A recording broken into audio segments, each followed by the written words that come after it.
ভাবি, আমি তোমার পায়ে পড়ি। আমি তো বাচ্চা ছেলে, আমি তো বিয়ের কিছুই বুঝি না। আমার মা তোমার সাথে বিয়ে দিয়ে দিল। আচ্ছা ভাবি, তুমি আমার একটা কথা রাখবে? আমি বললাম, কি কথা? ভাবি, বাসর রাতে কি করে তুমি আমার শিখাই বা বাচ্চা ছেলের মুখে এরকম কথা শুনে আমি অবাক হচ্ছিলাম। বিয়ের 2 মাস পরেই আমার স্বামী দুনিয়া থেকে আর আমার জীবন থেকে চিরদিনের জন্য চলে গেল। আমার শাশুড়ি তার ছোট ছেলের সাথে আমার বিয়ে দিয়ে দিন, যার কিনা এখন শুধুমাত্র 11 বছর বয়সী। আমি ভেবেছিলাম আমার বিয়ে যার সাথে হলো সে তো একটা বাচ্চা, কিন্তু আমি যাকে বাচ্চা ভেবেছিলাম সে কি আমার সকল চাওয়া পাওয়া পূরণ করতে পারবে? আমার কখনো বিশ্বাস হয়নি একটা বাচ্চা ছেলে আমার স্বামী হবে, কিন্তু সেই বাচ্চা ছেলে আমার সাথে কাজ করতে পারবে। সে বাচ্চা, কিন্তু এই বাচ্চা ছেলে আমায় বলল, তুমি তো আমার ভাবি, আর আমার ভাইয়া মারা যাওয়ার পর মা তোমার সাথে বিয়ে দিয়ে দিল। আচ্ছা ভাবি, বাসর রাতে স্বামী স্ত্রী কি করে আমার শিখাইবার? আমি তার কথা শুনে রীতিমতো অবাক হচ্ছিলাম, কিন্তু একদিন রাতে আমি তাকে কি শেখায় বসে আমারে উল্টো শিখালো বাসর ঘরে কি করতে হয়। বন্ধুরা, আজকের গল্পটি খুবই মজাদার হতে চলেছে, তাই ভিডিওটি সম্পূর্ণ দেখতে থাকো। এবার আসল ঘটনাটি শুরু করি। আমার নাম শিউলি আর আমি ভীষণ সুন্দর ছিলাম। আমার জীবনের সব কিছুই ঠিক ছিল। আমার এমন মনে হতো যে আমার জীবনে আর হয়তো কখনো কিছুই খারাপ হবে না, কেননা আমি কখনো কোনো খারাপ কাজ করতাম না। কিন্তু আমাদের জীবন সম্পর্কে এরকম ভাবা উচিত না, কারণ সেটাই হয় যেটা কপালে লেখা থাকে। আমার মা এই দুনিয়ার ছিল না। আমার একজন সৎ মা ছিল। আমার বাবার ঘরে বেশি মনোযোগ দিত না। এমনিতে তো আমি ঘরের সব কাজই করতাম, বাচ্চাদের টিউশন পড়াতাম। এজন্য সবাই আমাকে বলতো যে, তোমার মা কখনো তোমার বিয়ে হতে দেবে না। প্রথমত সে একটা চাকরি পেয়ে গেছে, তার উপরে 5,000 করে তুমি রোজগার করো। কিন্তু বাড়িতে বাবার কথাই চলত। বাবা যেটা বলতো সেটাই হতো। আর এই জন্যই বোধ হয় ব্যাপারটা বদলে গিয়েছিল। আমি 5,000 থেকে 10,000 পর্যন্ত খুব আরাম করে কামিয়ে নিতাম, যেটা কিনা আমি আমার মাকে দিয়ে দিতাম। কিন্তু তাও একদিন আমাকে আমার মা বলল, তোমার জন্য সম্বন্ধ দেখছি। আমি অবাক হয়ে গিয়েছিলাম। আমি ভাবলাম হয়তো ইয়ার কি করছে, কিন্তু সে আমাকে এটা বলেনি যে, তোমার জন্য সমস্ত যেখানে ঠিক হয়েছে তারা তোমায় দেখতে আসছে। সে বলেছিল যে, তোমার জন্য সম্বন্ধ দেখা হয়ে গেছে, কথাও পাকা হয়ে গেছে, তুমি বিয়ের জন্য প্রস্তুত হও, 1 মাসের মধ্যেই তোমার বিয়ে হয়ে যাবে। আমি অবাক ছিলাম, কিন্তু ভেতরে ভেতরে খুশি ছিলাম, কেননা আমার জীবনের একটা নতুন মোড় আসতে চলেছে। আমি তো মন থেকে এই কথাটা বের করে দিয়েছিলাম যে আমার বিয়ে হবে, কেননা আমি ভাবতাম আমার মা কখনো আমার বিয়ে করাবে না। কিন্তু এখন এই সমস্ত কিছুই হচ্ছিল না, এজন্য আমি ভীষণ খুশি ছিলাম। আর আমি হাসতে হাসতে বিয়ের প্রস্তুতিতে জুটে গেলাম। বিয়ের রাতে অনেক কিছু অদ্ভুত ঘটনা। আমি তো আমার স্বামীকে দেখলাম না। আমাদের দুজনকে একসাথে বসানো হলো, কিন্তু আমি নিচের দিকে তাকিয়েছিলাম। নতুন বউয়ের মধ্যে এত সাহস কোথা থেকে হবে যে সে মাথা তোলে আর ঘাড় ঘুরিয়ে নিজের স্বামীকে এক ঝলক দেখতে পায়? এজন্য আমিও দেখিনি। এরপর যখন আমি ঘরে বসেছিলাম তখন আমি আমার স্বামীকে দেখলাম। আমি জানতে পারলাম যে সে অনেক সুন্দর আর একজন ভালো মানুষ ছিল। সে প্রথম দিনে আমাকে অনেক সম্মান দিয়েছিল, আমাকে একটা ভালো কিছু উপহার দিয়েছিল। তার বাড়িতে শুধু তার মা ছিলেন, আরেকটা ছোট ভাই ছিল। সে আমায় বলেছিল যে আমার ছোট ভাই আমার সন্তানের মতোই।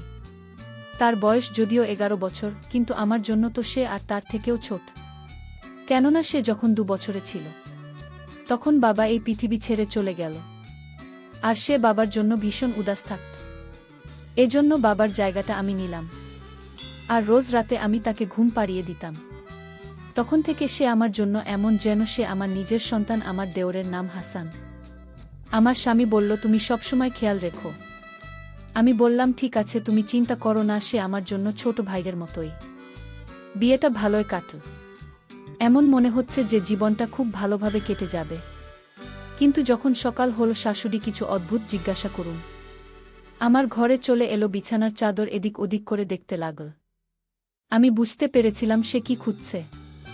তারপর আমাকে অদ্ভুত অদ্ভুত প্রশ্ন জিজ্ঞাসা করতে লাগল। আমি তাকে বলে দিলাম, আর তারপরে সে নিশ্চিন্ত হলো। আমার এত লজ্জা লাগছিল, আমি লজ্জায় ঘেমে গিয়েছিলাম। আমি ভাবতে লাগলাম মহিলারা এরকম আচরণ কেন করে, তার নিজের তো কোনো মেয়ে ছিল না। যদি তার নিজের মেয়ের সাথে সমস্ত কিছু হতো তাহলে তার কেমন লাগতো? আমি বিশ্বাস করতাম যেটা অনুষ্ঠান নয়, এটা সোজাসুজি মহিলাদের চরিত্রের উপর সন্দেহ করা, যে বিয়ের আগে আর কারো সাথে তার সম্পর্ক ছিল কিনা, আর বিয়ের আগে অন্য কারো সাথে সম্পর্ক করে আসেনি তো। তারপরে আমি আমার দেওরের কাছে কিছুক্ষণ বসে গেলাম। আমার শাশুড়ি বলল যে তুমি এবার তৈরি হয়ে নাও, রোজ তোমাকে দেখতে আত্মীয় স্বজন আসবে। বিয়েও তো এত ধুমধাম করে হয়েছে যখন কিনা এত পয়সা ছিল না, কিন্তু আস্তে আস্তে করে সমস্ত লোক তোমাকে দেখতে আসবে, আর তোমার মুখ দেখে তারা যা কিছু পয়সা দেবে সেগুলো আমাকে দিও। আমি বললাম ঠিক আছে। আমার শাশুড়ি বংশ পরম্পরা চালিয়ে যাওয়া শাশুড়ির মতোই ছিল, কিন্তু দেওয়াল ভালো ছিল। প্রথমে আমার সাথে হাসি ঠাট্টা করতে লাগল, তারপর সে অদ্ভুত ধরনের কথা বলতে শুরু করল।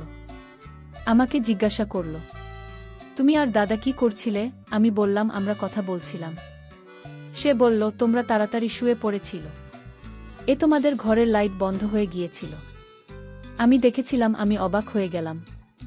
আমি বুঝলাম ও আমাদের ঘরের বাইরেই বসেছিল, ও আমাদের কথা শোনেনি তো। আমি ভীষণ লজ্জা পড়ে গেলাম, কিন্তু শেখথা বলতে লাগল, এমন করে বলতে থাকল যেন সে কিছুই জানে না। এই জন্য আমি আরও বেশি কথা বাড়ালাম না। সে বলতে লাগল, তুমি কোথায় ঘুমাও? দাদা কোথায় ঘুমায়? আমি কিছু বুঝতে পারছি না। একে আমি কি জবাব দেব? তারপর জিজ্ঞেস করতে লাগল, তোমরা দুজনকে আমি দেখেছি কি করেছিলে? আমি ভীষণ লজ্জা পড়ে গেলাম। সন্ধেবেলায় আমি আমার স্বামীকে এই কথাটা যখন বললাম যে সে এভাবে আমাকে প্রশ্ন করেছিল এই ধরনের কথা, এত ছোট বাচ্চার মাথায় এত প্রশ্ন, আমার স্বামী বলল, আমি তোমাকে বলেছিলাম তো, তার খেয়াল রাখতে হবে তোমায়। তুমি প্রথম দিনেই তার অভিযোগ আমাকে জানাচ্ছ। আমি বললাম, আমি অভিযোগ জানাচ্ছি না, কিন্তু আজকালকার বাচ্চাদের মাথায় এই ধরনের প্রশ্ন আসা উচিত নয়। আমার স্বামী বলল, সে তোমাকে এমন কিছু প্রশ্ন করেনি, ওই সমস্ত ভেবে প্রশ্ন করেনি। এই বয়সে এই ধরনের জিজ্ঞাসা মনের মধ্যে আসে, মানুষ জিজ্ঞাসা করতে পারে। আমার ভাই ভীষণ নিরীহ, তা খেয়াল রাখতে বলেছিলাম। আমি তার দুর্বলতা বা ভুলগুলো খুঁজে খুঁজে বের করতে বলিনি। বেচারা তোমার আগে পিছনে ঘুরতে থাকে বৌদি বৌদি করে, তার মুখ কখনো হাফায় না। আর তুমি কি করে ওর জন্য এরকম ধরনের চিন্তা ভাবনা রাখো?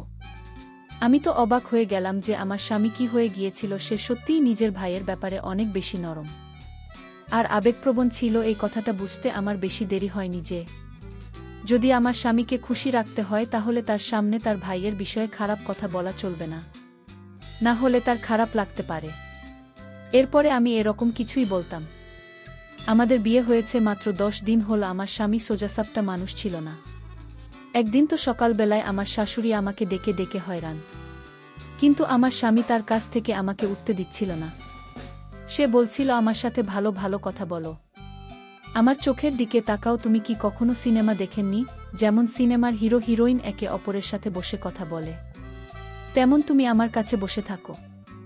আমি বললাম, তোমার মা আমায় ডাকছে, হয়তো কাজ আছে, কেননা 9টা বেজে গেছে। সকালে 4টা বা 5টা তো বাজেনি। কিন্তু আমার স্বামী আমার সাথে কথা বলতে থাকতে ছিল। আর তারপর সেটাই হলো, আমার শাশুড়ি আমাকে বোকা দিল। আমি এই সব লোকেদের বুঝতে পারছিলাম না। এটা একটু অদ্ভুত ছিল। আমার শাশুড়ি বলে দিন, তুমি তো আসতেই আমার ছেলেকে নিজের আঙুলে জড়িয়ে নিয়েছ, তুমি ছাড়া তো সে আর কিছুই দেখতে পায় না। আমি বললাম, এরকম কোনো ব্যাপার না। এবার সে যদি নিজে থেকে আমার পেছনে পেছনে ঘুরে তাহলে আমি কি করতে পারি?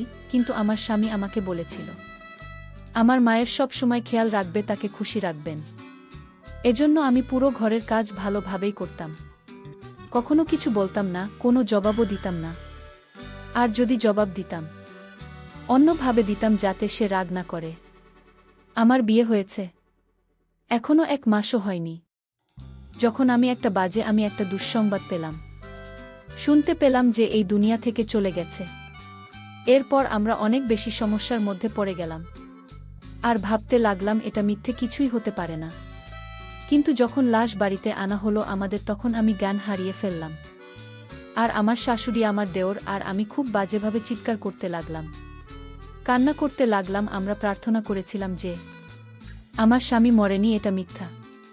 কিন্তু আমার স্বামী দুনিয়া থেকে সত্যিই চলে গিয়েছিল। এই দুঃখটা আমার জন্য অনেক বড় শক ছিল। আমার মা বাবা বলছিল বাড়িতে থাকো, এরপরে আমরা তোমাকে গিয়ে নিয়ে আসব। আমি কাঁদতাম আর যন্ত্রণায় ছটফট করতাম। আর আমার শাশুড়ি আমায় বলতো যে তুই এসেছিস ওই জন্য আমার ছেলেকে খেয়ে নিয়েছিস তুই। অপয়া এই ঘরের সম্পদ চলে গেল, আমার ছেলে চলে গেল, সব কিছুই স্বামী বাদী হয়ে গেল, সব কিছু শেষ হয়ে গেল। তুই এসব কি করলে? এই 2 মাসে আমি শুধুমাত্র টিটকারি শুনতে শুনতে কাটিয়ে দিলাম, কিন্তু তারপরের সময় শেষ হয়ে গেল। তখন আমি এটা ভেবে চিন্তে ঝেড়ে ফেললাম যে এবার আমি আমার কাছের মানুষদের কাছে চলে যাবে। আমার জীবনে খুশি থাকার জন্য আর কি বা ছিল, তার নিজের মতো ছিল। সৎমা যখন আমার বাবা আমার সৎমা আমাকে ফেরত নিতে আসবে, তখন আমার শাশুড়ি এমন একটা কথা বলল যেটা শুনে সবাই অবাক হয়ে গেল। আমার শাশুড়ি বলল, আমি একে ফেরত পাঠাতে পারবো না, এ আমার ছেলের বিদ্যা। আমার বাবা বলল, আপনার ছেলে তো এই দুনিয়াতে রই না, তাহলে এখানে থেকে সে কি করবে? কিন্তু আমার শাশুড়ি বলতে লাগল, ওর জন্যই তো আমার ছেলে মারা গেছে, এবারও এখান থেকে চলে যাবে। আমার বাড়িতে রোজগার করার কেউ নেই, এটা আমার ছোট ছেলে আছে যে স্কুলে পড়ে, তাহলে কি আমরা না খেয়ে মারা যাবে? আমার ছেলের জায়গায় রোজগার করবে আর আমাদের খরচা চালাবে। আমার বাবা বলল যে এটা ভীষণ বাজে একটা কথা, এরকম হওয়া উচিত না। তখন শাশুড়ি জোর করতে লাগল, আর আমার বাবা ও শাশুড়ির মাঝে ঝগড়া হয়ে গেল। অনেক তর্ক হল, কখনো কথা এদিক গেল তো কখনো ওদিকে। যখন আমাকে জিজ্ঞাসা করা হলো, স্বাভাবিকভাবে আমি ফেরত যেতে চাইছিলাম। আমার ওই বাড়ির মধ্যে দম বন্ধ হয়ে যেত, কিন্তু আমার শাশুড়ি বলছিল এখান থেকে যাবে না। আমার শাশুড়ি নিজে কিছু আত্মীয় স্বজনকে ডেকেছিল, যারা খুব বাজেভাবে ঝগড়া করার জন্য তৈরি ছিল। নানান ধরনের কথা হচ্ছিল। তারপর সিদ্ধান্ত এরকম বেরোল যে আমার বিয়ে হবে, আর সেটা 11 বছরের দেবের সাথে। তখন আমি বাড়িতে থাকতে পারবো, কিন্তু এই বাড়িতে একটাই ছেলে ছিল, আর তার সাথে আমার বিয়ে করানোর কথা হলো। সবাই বলল, ছোট তো কি হয়েছে, এই মেয়েটারই বা 20-25 বছর, কোথায় হয়েছে? কোথা থেকে দ্বিতীয়বার সমন খুঁজবে একজন বিদ্যার জন্য? সম্বন্ধ কি এত সহজ? আজকাল তো কুমারী মেয়েদের সম্বন্ধ পাওয়া যায় না। এজন্য একে এখানে থাকতে দেওয়া হোক, না হলে সমাজের লোকেরা কথা শোনাবে। একটা মেয়ে যে আবার সভা হতে চলেছে, এই অফারকে নাকচ করে আর বদলে এখানে ওকে নিয়ে আসা আমাদের ঘরের জন্য ঠিক না। আমাদের ঘরেও তাকে বিধবা বলা হবে। আমার মা বাজে কথা বলতে লাগল বাবাকে রাজি করানোর জন্য, আর তারা আমাকে ওখানে ছেড়ে চলে গেল। কিছুদিন পরে আমার বিয়ে আমার ছোট দেওর সাথে বিয়ে করিয়ে দেওয়া হলো, যাকে আমার স্বামী নিজের ছেলে ভাবতাম। ওকে নিয়ে আসা আমাদের ঘরের জন্য ঠিক না। আমাদের ঘরেও তাকে বিধবা বলা হবে। আমার মা অদ্ভুত কথা বলতে লাগল বাবাকে রাজি করানোর জন্য, আর তারা আমাকে ওখানেই ছেড়ে চলে গেল।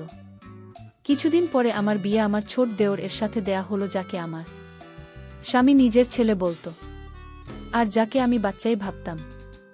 আমি আমার স্বামীর মৃত্যুতে এত টাকা দিইনি যতটা এই বিয়ের কথা শুনে কেঁদেছিলাম আর চিৎকার করেছিলাম, কিন্তু কেউ আমার কথা শুনল না। আমার বিয়ে করিয়ে দেওয়া হলো। আমার বিয়ের সময় আমার শাশুড়ি আমার মাথায় ধরে আমাকে হ্যাঁ বলেছিল। তারপরে আমি জেদ করলাম, আমি আমার দেয়ালের সাথে ঘরে যেতে চাই না, কিন্তু আমার শাশুড়ি আমার পিছনে পড়ে গেল। সে বলল, আজকে বাসর, আর তুই যদি ওই ঘরে না যাস তাহলে আমার কিছু হয়ে যাবে। আর তুমি কি আমার দ্বিতীয় ছেলেকেও মারতে চাও নাকি? কিন্তু তাও আমি গেলাম না। পরের দিন শ্বশুর আমরা ছিলাম শুরু করল, আমি কেন রাতে দেবের ঘরে গেলাম না। তখন সেই চিৎকার শুনে বাচ্চাদের তার মাকে বলল, মা তুমি শান্ত হও, আজ দেখো আমি কি করি। মা বলল, তুই তো ছোট মানুষ, তুই কি এত বড় মেয়ের সাথে পারবি? আমি বললাম, তুমি শুধু আজকের দিনটা অপেক্ষা করো। তারপর আমি ভাবিকে বললাম, তুমি এখন আমার আন্ডারে আছো, তুমি আমার বিয়ে করা স্ত্রী, এখন থেকে আমি যা বলবো তাই তোমার করতে হবে, নইলে তোমার অবস্থা খুবই খারাপ হবে। বাচ্চা ছেলের মুখে এই ধরনের কথা শুনে আমি গিয়েছিলাম। যখন রাত হলো আমি বললাম, শিউলি ভাবি তুমি ঘরে আসে। আমি তাকে জোরে চিৎকার দিয়ে বললাম, আমার কথা কি তোমার কানে যায় না? সে বলল, আমি তোমার ঘরে গিয়ে কি করব? তুমি একটা বাচ্চা ছেলে, আমার মর্ম তুমি বুঝবে, আমার সাথে তুমি পারবে না। আমি বললাম, তুমি আগে ঘরে আসো, তারপর দেখা যাবে কি হবে। আমি বাচ্চা ছেলের কথায় আমি ঘরে গেলাম। আমি জানি আমি এখন ঘরে না গেলে আমার অবস্থা খুব খারাপ হবে। আর সেই চিন্তা করেই আমি ঘরে গেলাম। তারপর দেওয়ার সাথে আমি পারছিলাম না। সে ছোট হলে কি হবে, তার অনেক শক্তি। তারপর বুঝতে পারলাম বাচ্চা ছেলে আমায় যে খুশি করেছে সেটা তার বড় ভাই পারেনি। তাই বন্ধুরা, কম বয়স হলে কাউকে অবহেলা করা উচিত নয়। প্রিয় বন্ধুরা, গল্পটি ভালো লাগলে অবশ্যই কমেন্ট করে জানাবেন। আর নিয়মিত এমন আলাদা স্বাদের গল্প শুনতে ভিডিওটিতে লাইক এবং চ্যানেলটিকে সাবস্ক্রাইব করে সাথেই থাকুন। আর হ্যাঁ, নোটিফিকেশন বেলটি অল করে রাখবেন, যাতে পরবর্তী গল্প সবার প্রথমে আপনাদের কাছে পৌঁছে যায়। ধন্যবাদ বন্ধুরা, ধন্যবাদ সবাইকে।